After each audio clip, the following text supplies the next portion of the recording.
So John, tell me about when you do readings, how that works. How do you see things around the person? Do you hear things?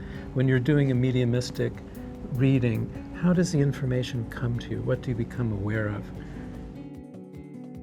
Well, first of all, I put myself out of the way. Right. All right, so it's not about me, it's about spirit and the person that I'm reading for. I will hear, see, and feel the information. I may hear names or a street name. I may see words.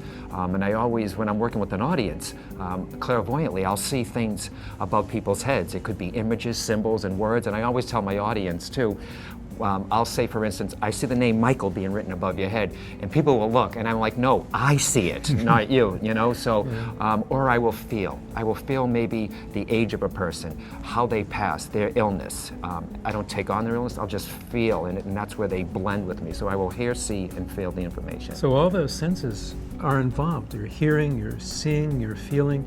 It's a lot of different modalities. Sometimes taste and smells. Right, too. I don't like butter rum lifesavers, so sometimes they'll pop a lifesaver in my mouth. I'll be like, they like butter rum lifesavers, or I'll taste a certain coffee. Or smell like a cigarette smoke or something. Absolutely, like or that. I'll smell the cologne or the lilacs that the Yeah. mom loves. So it's, you know what gets me too, Brian, about this work is I'm always fascinated how it works.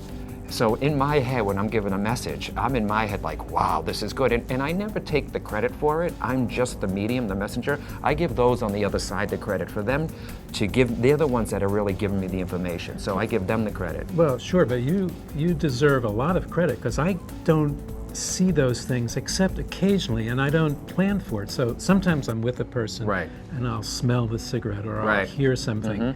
But I don't control that. It's just there. You have an abundance of these stimuli coming, and you're reading that and giving people specific messages. Right. That's a real talent. You've had this since you were a child. Well, It's not just everybody. I really believe that we're all one big psychic antenna, and mine just happens to be turned up. I was born this way, and you know that's why my book, Born Knowing, I was born this way, and I learned how to harness this ability through a lot of training. Yeah, so I think you need to take credit for Okay. that because there are not a lot of people who can do that. Thank you.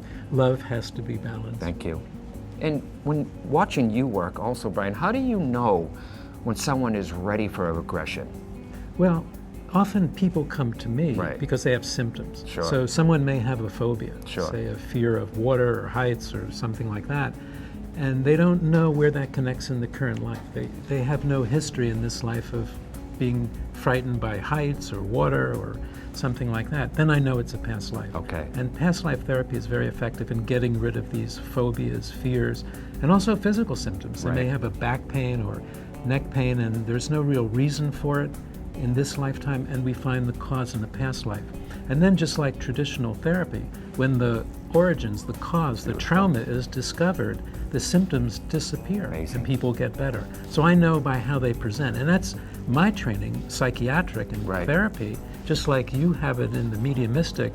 We've done that for decades. Decades. Me a little bit longer, Right. being, Not much. being the older one, yeah. Right? And Yeah. should everyone do a regression? Should they do it for fun, or should they, if it's because they really feel that they have an issue?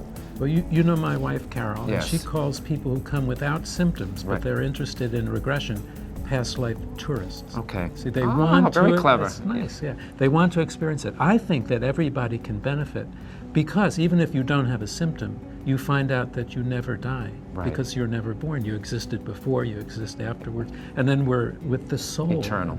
The nature, our real nature. Yeah. So everybody can benefit because it changes how you feel grief, loss, separation, death. It's true.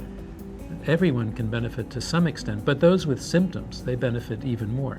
And then that's where our work blends because Right. you're getting messages from the other side, from people who are no longer in physical body, but they're still there, they're still existing, they're Right. transmitting information back. You're smelling, tasting, seeing, all of this, and that helps the person too. Yeah. So the work that we do, it really helps with grief, with loss, with separations, and that's where our work really blends together, I think, in a beautiful way. And what I believe too also is that although we may have many lifetimes too, that this life is very important also, that this life is very important.